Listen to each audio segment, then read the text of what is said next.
সেটা নিয়ে তোর চিন্তা কিসের? তুই নিজেরটা চিন্তা কর। তোর এই অবস্থার কথা শুনলে গার্লফ্রেন্ড থাকবে তো? বেচারি তোর গার্লফ্রেন্ডের জন্য খারাপ লাগছে।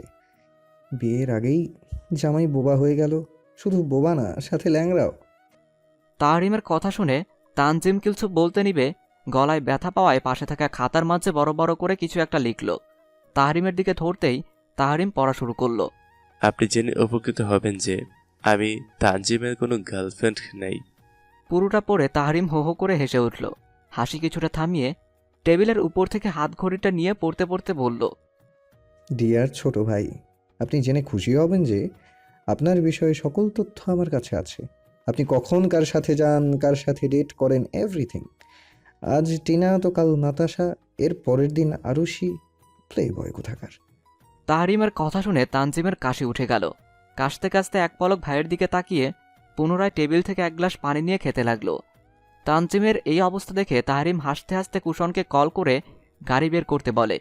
এক পলকে নিজেকে আয়নায় দেখে বের হয়ে যায়, আর তানজিম ভাইয়ের চলে যাওয়ার দিকে তাকিয়ে রইল। আর কতক্ষণ লাগবে কুশন? পিছনের ছিটে বসে হাতঘড়ির দিকে তাকিয়ে কথাটা বলে উঠল তাহরিম। এই তো স্যার, আর 5-6 মিনিট। অফিসের সামনে তাহরিমের গাড়ি পৌঁছাতেই সাংবাদিক আর জনগণ জেকে ধরল তাহরিমকে। আর হাজারটা প্রশ্নের ভিড়ে তাহরিমের মনে হচ্ছে তলিয়ে যাচ্ছে।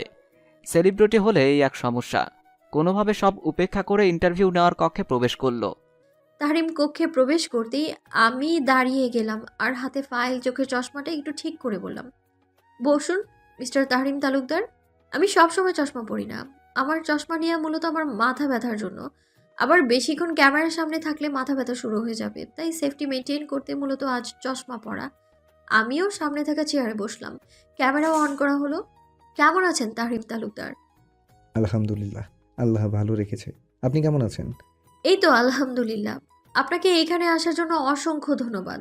আপনার এই অঢেল ব্যস্ততার মাঝে আমাদের একটু সময় বের করে দেওয়ার জন্য আবারও ধন্যবাদ। আমার কথার ভিত্তিতে তাহরিম হাসলো। তো নতুন মন্ত্রী হয়ে আপনার অভিব্যক্তি কেমন কেমন লাগছে, নাকি একটু প্রেশারাইজ লাগছে? আমার কথা শুনে তাহরিম তার তর্জনী আঙুল ঠোঁটের কোণে রেখে কিছুটা ভেবে বলল, রাজনীতি আমার জন্য যে একদম নতুন তা কিন্তু না। আমি ভার্সিটিতে থাকতেও ছাত্রলীগ করতাম। এছাড়া রাজনীতি খারাপ লাগার মতো এখনো কিছু পাইনি, তাই এখন পর্যন্ত ভালোই লাগে। আপনার কি ছোট থেকেই রাজনীতিতে আসার ইচ্ছে ছিল, নাকি বড় হতে হতে ধীরে ধীরে হয়েছে? অ্যাকচুয়ালি আমার ছোটবেলা থেকেই মানুষকে সাহায্য করার ইচ্ছে ছিল, সাথে চেষ্টাও। কিন্তু যত বড় হচ্ছিলাম ততই বুঝতে শুরু করেছি ক্ষমতা না থাকলে কিছুই করা সম্ভব না। আর ক্ষমতা চাইলে আমাকে রাজনীতি করতেই হবে, এর কোনো সেকেন্ড অপশন নেই। তাই আমার রাজনীতিতে ঢোকা। ওনার উত্তরগুলো বেশ ভালোই লাগছিল। আচ্ছা, আমরা তো প্রায়ই শুনি রাজনীতিতে এই মন্ত্রীর বাড়ি থেকে কোটি টাকা উদ্ধার, এই এমপির বাড়ি থেকে কয়েকশো ভরি স্বর্ণ উদ্ধার, এই নেতার খাটের নিচে তেলের খনি, চুরির তেল, আর আরও কি, আমি কি বলতে চাইছি বুঝতেই পারছেন। এই সম্পর্কে আপনার কি ধারণা? আমার কথা শুনে তারই মনে হলো খানিকটা চিন্তায় পড়ে গেল। কিছুটা ভেবে বলল, আসলে রাজনীতি জিনিসটাই এমন, কেউ ব্যবহার করে মানুষের ভালো করার জন্য, আবার কেউ নিজের পকেট ভারী করার জন্য। আসলে তাদের ব্যাপারে আমার ব্যক্তিগত মত বলতে, তারা দেশের জন্য অভিশাপ। হয়তো তারা নিজেদের বদলে ফেলুক, নয়তো দেশ ত্যাগ করুক। আপনার মতে তাদের কিভাবে ধরা উচিত, আর কেমন শাস্তি তাদের প্রাপ্য? প্রতিটি কাজের সেক্টরে ভালো খারাপ সব কিছুই থাকবে। এই ধরুন মসজিদে তো নামাজ পড়তে সবাই যায়, তাহলে বাইরে বের হয়ে জুতা চুরি কে করে? অবশ্যই সে মসজিদে নামাজ পড়া কোনো ব্যক্তি। কিন্তু মানুষ কাকে ছেড়ে কাকে সন্দেহ করবে, এই বিষয়টা ঠিক তেমনই। আমরা সবাই দেশের জন্য কাজ করি। আমাদের মধ্যে কেউ যদি এমন হয়, তাহলে বের করাটা খুব একটা সহজ কাজ না। তবে আশা করা যায় অতি শীঘ্রই আমরা আমাদের কাজে সফল হব। এভাবে প্রায় অনেক প্রশ্নই করা হলো, আর উনিও খুব সুন্দরভাবে গুছিয়ে প্রশ্নগুলোর উত্তর করলো। আমি কিছু একটা চিন্তা করে বললাম, তো এবার আসি আপনার ব্যক্তিগত লাইফস্টাইল নিয়ে। আপনি কি আমাদের প্রশ্নের উত্তর দিতে প্রস্তুত তাহরিম তালুকদার? তা আপনার বিয়ে নিয়ে কিছু ভাবছেন নাকি মন্ত্রী সাহেব? আমার কথা শুনে উনি বেশ খানিকটা নড়ে চড়ে বসলেন, এক পলক আমার দিকে তাকিয়ে বললেন, আপাতত বিয়ে নিয়ে কিছুই ভাবছি না, তবে সময় সুযোগ হলে বিয়ে তো অবশ্যই করব, আর অতি শীঘ্রই। আর তা হলে মিডিয়াতে অবশ্যই জানানো হবে। আমি মুচকি হেসে বললাম, শুনলাম আপনার ভাইয়ের উপর নাকি কারা আক্রমণ করেছে, ইনফ্যাক্ট অ্যাক্সিডেন্ট করিয়েছে তারাই। আপনি কি কাউকে সন্দেহ করছেন, আপনার বিরোধী দলীয় কাউকে? না, আপাতত পুলিশ তদন্তে আছে। আমি কাউকেই অযথা সন্দেহ করছি না। আসলে প্রমাণ ছাড়া কিছুই বলা যাচ্ছে না। আচ্ছা মন্ত্রী সাহেব, ধরেন আপনাকে কেউ সাহায্য করলো, তাহলে তার প্রতিদান আপনি কিভাবে দেবেন? আমার কথা শুনে উনি খানিকটা থমকে গেলেন, ভ্রু কুঁচকে আমার দিকে কিছুক্ষণ তাকিয়ে থেকে মুচকি হেসে বললেন, অবশ্যই তার যে কোনো বিপদ আমাকে সবার আগেই পাবে। আর সেই মানুষটার সাথে আপনার বিহেভ কেমন হবে? আমার কথা শুনে উনি আমার দিকে রহস্যময়ভাবে হেসে বললেন, অবশ্যই তার যে কোনো বিপদে আমাকে সবার আগেই পাবে। এই ধরুন, একজন লোকের আমি খুব বড় উপকার করলাম, কিন্তু বিনিময়ে সে আমার সাথে ভালো আচরণ তো করেইনি, উল্টো সন্দেহ করেছে। সেই লোকের ক্ষেত্রে আপনার মতামত কি হবে মন্ত্রী সাহেব? আপনার যুক্তিতে সে কি ম্যানারলেস, হ্যাঁ বা না? আমার কথা শুনে তাহরিম তালুকদারের নাক খানিকটা ফুলিয়ে উঠল, হয়তো রেগে যাচ্ছে সে, তাতে আমার কি, আমি তো আমার অপমানের ফায়দা উঠাবই। মনে মনে কথাটা চিন্তা করেই ঠোঁট বাঁকিয়ে হাসলাম আমি। কি হলো মন্ত্রী সাহেব, বলুন, আপনার যুক্তিতে সে কি ম্যানারলেস, হ্যাঁ নাকি না বলুন? উনি নাক ফুলিয়ে উত্তর দিল, হ্যাঁ। হুম, আসলেই সেই লোকটা ম্যানারলেস, অভদ্র, ফালতু, তাই না? হুম।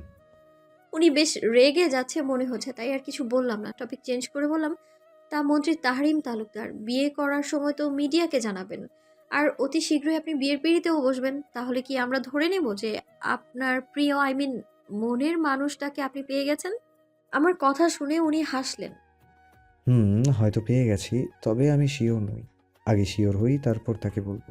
আর সে যদি অ্যাকসেপ্ট করে তাহলে সবাইকেই বলবো। আমি বেশ অবাক হয়ে বললাম, আপনাকে একসেপ্ট করবে না? দেশের অধিকাংশ মেয়ের হৃদস্পন্দন থমকে দাঁড়ানো পুরুষকে কেউ রিজেক্ট করবে, এটা ভাবা যায়? আপনার কি তাই মনে হয়? আমার কথা শুনে উনি বেশ শব্দ করে হেসে উঠলেন।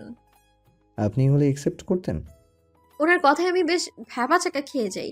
আমি কিছু বলবো তার আগেই উনি বলে উঠল, ডোন্ট মাইন্ড, আমি মজা করছিলাম। আসলে সে সবার মতো নয় বলেই তো সে তাহরিম তালুকদারের নজর কেড়েছে। সে তো অধিকাংশের বাহিরে। আপনি কি ভেবে বা কি জেনে বলছেন জানি না যে আমি অধিকাংশ মেয়ের হৃদস্পন্দন থমকে দাঁড়ানোর কারণ।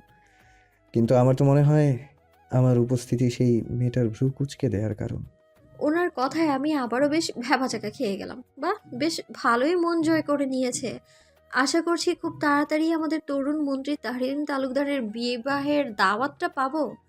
কি মন্ত্রী সাহেব, দাওয়াত দিবেন না? আমার কথা শুনে উনি ঠোঁট নাড়িয়ে আস্তে আস্তে বলল, যেন কেউ শুনতে না পায়, নিজের বিয়েতে কি বউকে দাওয়াত দেয়া যায় না কি? এরকম কোনো নিয়ম আছে নাকি? জানতাম না।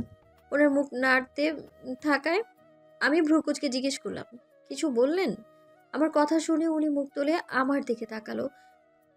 না, বলছি অবশ্যই সবাইকে দাওয়াত দেব। জীবনে একবারই তো বিয়ে করব, দাওয়াত অবশ্যই পাবেন। এমন বেশ টুকটাক কথা বলে প্রায় 1 ঘন্টার ইন্টারভিউ শেষ করে উঠে দাঁড়ালাম। ক্যামেরা অফ করা হয়েছে, সোফায় গা হেলিয়ে দিলাম। বড্ড ক্লান্ত লাগছে, গাটাও কেমন ম্যাচ ম্যাচ করছে। হঠাৎ জ্বর জ্বর লাগার কারণটা বুঝলাম না, হয়তো সিজন চেঞ্জ হচ্ছে তাই। কাজ তো শেষ, এখন বাসায় গিয়ে বিছানায় শুতে পারলেই বাঁচি। অফিস থেকে বের হতেই গেটের কাছে এসে হঠাৎ মাথাটা চক্কর দিয়ে উঠল। গেট ধরে খানিকটা সময় দাঁড়িয়ে রইলাম, হঠাৎ কানের কাছে কারো কণ্ঠ শুনতে পেয়ে ঘাড় ঘুরিয়ে পেছনে তাকালাম। বেশ তুখোড় বুদ্ধি আপনার, মিস পূর্ণা। মন্ত্রী তাহরিম তালুকদারের কথা শুনে আমি কিছু বললাম না, আলতো হাসলাম। আমি অভদ্র, ফালতু, তাই না? বেশ বুদ্ধি খাটিয়ে প্রশ্নগুলো করেছেন। মানতে হবে, মাথায় বেশি দিন গোবর থেকে থেকে কিছুটা সার উৎপন্ন হয়েছে। এবার আমি বেশ চটে গেলাম। হেই, কি বললেন? আমার মাথায় গোবর? আমার মাথায় মোটেও গোবর না। গোবর থাকলে আপনাদের মতো ধুরন্ধর নেতাদের বাগে আনতে পারতাম না, বুঝলেন? হ্যাঁ, সেটাই। মাথায় তো খালি শয়তানি বুদ্ধি কিলবিল করে। অন্য ক্ষেত্রেও মাথাটা খাটিও মেয়ে। বলে উনি আমার সামনে দিয়ে হন হন করে চলে গেলেন, পেছনে পেছনে তার অ্যাসিস্ট্যান্ট কুশন। আমি তো ভ্রুকুচকে ওনার যাওয়ার দিকে তাকিয়ে ভাবতে লাগলাম, উনি অন্য ক্ষেত্রে বলতে কি বোঝাতে চেয়েছেন। ইলুর কথায় আমি ওর দিকে তাকালাম, মুখ বাঁকিয়ে বললাম, দরকার নেই তোর এত, ইচ্ছে করলে তুই যা, আমি এইভাবেই ভালো আছি। বলেই রাস্তায় হাঁটতে লাগলাম। আমার পেছনে পেছনে ইলু। কিছু দূর গিয়ে রিকশায় উঠলাম। আমার ভীষণ খারাপ লাগছে, কিন্তু ইলুকে বলা যাবে না, মেয়েটা এমনিতেই বহুত টেনশন করে আমার জন্য, আর নতুন করে টেনশন দেওয়ার কোনো মানেই হয় না। ওকে বাসায় দিয়ে আমি আমার বাসায় চলে আসলাম। ফ্রেশ হয়ে কড়া করে 1 কাপ কফি বানালাম। রান্না করার মুড নেই। ইচ্ছেটাও নেই, আর কোনো শক্তিও নেই। কফিটা খেয়ে ঘুমাবো। পরে যদি ভালো লাগে তাহলে রান্না করব। এখন ঘুমটা বেশি জরুরি। জ্বরটা মনে হয় চলেই আসলো বলে। মোবাইল অফ করে ঘুম দিলাম। বিকেল গড়িয়ে রাত নামলো, কিন্তু ঘুম থেকে ওঠার নামগন্ধ নেই আমার। ওই দিক থেকে কেউ একজন যে ফোন করতে করতে পাগল প্রায়, সেই দিকে কি কারো নজর আছে? রাত প্রায় 1টা। প্রচণ্ড খিদে পেয়েছে, সারাদিন কিছুই খাওয়া হয়নি। কিন্তু ওঠার সামর্থ্য নেই। মোবাইলটা কোথায় রেখেছি এই মুহূর্তে সেটাও মনে পড়ছে না। চোখ খুলে রাখাই মুশকিল হয়ে পড়েছে। হঠাৎ বেলকনি থেকে কিছু একটা পড়ার আওয়াজ পেলাম, কিন্তু গিয়ে দেখবো কি করে? উঠতেই তো পারছি না। ভাবলাম হয়তো ইলু। এমএ প্রায়ই এমনটা করে। আমার বাসাটা দোতলায় তো, তো প্রায়ই সে মই বেয়ে বেলকনি দিয়ে চলে আসে। তাই আর কিছু ভাবলাম না, চোখ বন্ধ করলাম। কিন্তু আমার মাথায় এখনো এটা আসেনি, এত রাতে একটা মেয়ে কিভাবে আসবে, তাও আবার বেলকনি দিয়ে। চোখ খুলে রাখতেই পারছি না। চোখ বন্ধ করেই মনে হলো কেউ এসেছে রুমে। কড়া পারফিউমের ঘ্রাণ পাচ্ছি। 3-3টে কাঁথা মুড়ি দিয়ে আমি আছি, তাও যেন শীত কমছে না আমার। হঠাৎ মাথায় কারো ঠান্ডা হাতে স্পর্শ পেয়ে যেন সারা শরীর কেঁপে উঠলো আমার। চোখ বন্ধ করেই কাঁপা কাঁপা গলায় বললাম, ইলু, তোর হাত অনেক ঠান্ডা, হাতটা সরা, আর পারলে কিছু রান্না কর। সারাদিন কিচ্ছু খাইনি, খিদে পেয়েছে প্রচুর। আমার কথা শুনে মনে হলো কেউ ঘর থেকে বেরিয়ে গেল। প্রায় 15 মিনিটের মাথায় আবারও সেই পারফিউমের গন্ধ পেলাম আমি। আমার খুব কাছেই পেলাম। কপালে ঠান্ডা কাপড়ের স্পর্শ পেয়ে নড়ে চড়ে উঠলাম। কাপড়টা দিয়ে আমার কপাল সহ চোখ দুটো ঢেকে দিল।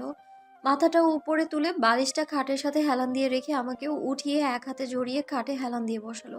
আমি যে তখনও পুরোপুরি হুঁশে আছি তাও কিন্তু না। জ্বর যখন প্রচণ্ড হয় তখন আমার কোনো হুঁশই থাকে না। মুখের সামনে গরম কিছুর আভাস পেয়ে হাঁ করলাম। খুব যত্ন সহকারে কেউ আমায় স্যুপ খাইয়ে, মুখ মুছিয়ে, ঔষধও খাইয়ে আবারও শুইয়ে দিল। সবকিছু রেখে এসে পুনরায় আমার মাথার কাছে বসলো। মাথায় জলপট্টি দিতে লাগলো। আমিও ইলু ভেবে তার এক হাত জড়িয়ে ধরলাম। তখনও খেয়াল হলো না ইলুর হাতটা এত শক্ত থাকবে না। আর কিছুই মনে নেই আমার। আমি ঘুমিয়ে পড়লাম। পরের দিন সকালে চোখের উপর সূর্যের তির্যক রশ্মি পড়াতে ঘুমটা ভেঙে গেল। বেলকনি দিয়ে সকালের মৃদু বাতাস হালকা আসছে। চোখ বন্ধ রাখতেই ভ্রু জোড়া কুঁচকে গেল। পিটপিট করে চোখ খুলে উঠে বসলাম। জ্বরটা এখন নেই বললেই চলে। এক হাতে পেঁচিয়ে চুলগুলো খোপা করতে করতে আশপাশে তাকালাম। বিছানার পাশের টেবিলটার উপর একটা বাটিতে তোয়ালে এখনো ভেজানো আছে। তার সাথে ঔষধের পাতাগুলো ছড়ানো আর থার্মোমিটার রাখা। আশেপাশে তাকিয়ে ইলুকে খোঁজার চেষ্টা করলাম। ধীরে ধীরে বিছানা থেকে নেমে বেলকনিতে উকি দিলাম। না, বেলকনিতে তো নেই ইলু। কিচেন রুম, ড্রয়িং, ডাইনিং রুমে কোথাও নেই ইলু। তবে গেলটা কোথায়? এত সকাল সকাল বাসায় চলে গেল নাকি? কখনো তো এমন করে না। অ্যাটলিস্ট বিদায়টা তো নিতে পারতো। এত বেখেয়ালি মেয়েটা, উফ! সারা রাত জেগে জেগে সেবা করলো, আর ভোর হবার আগেই উধাও। ব্যাপারটা ভয়ানক না? যে মেয়ে রাত 11টার জায়গায় 12টা হলেই সেদিন সকালে আর ঘুম থেকে টেনেও তোলা যায় না, আজ সে সারা রাত সেবা করার পরেও সকাল সকাল উধাও। আসলেই খটকাজনক। আর কিছু না ভেবে ফ্রেশ হয়ে বিছানায় বসতে বসতে দেয়াল ঘড়ির দিকে তাকালাম। সবেমাত্র 7টা। আরো বহুত সময় বাকি আছে। আমি আর কিছু চিন্তা না করে মোবাইল খুঁজতে লাগলাম। কিছু তো বলতেই হবে এই ছন্ন ছাড়া মেয়েকে। বড্ড বেখেয়ালি নিজের প্রতি। ফোন খুঁজে বের করে অন করতেই ফোন আসতে লাগলো। প্রায় 60 থেকে 70টা মিসড কল এসে জমা হলো কল লিস্টে। আমার ফোন আবার অফ থাকলেও অন করার সাথে সাথেই সকল নোটিফিকেশন আসা শুরু করে।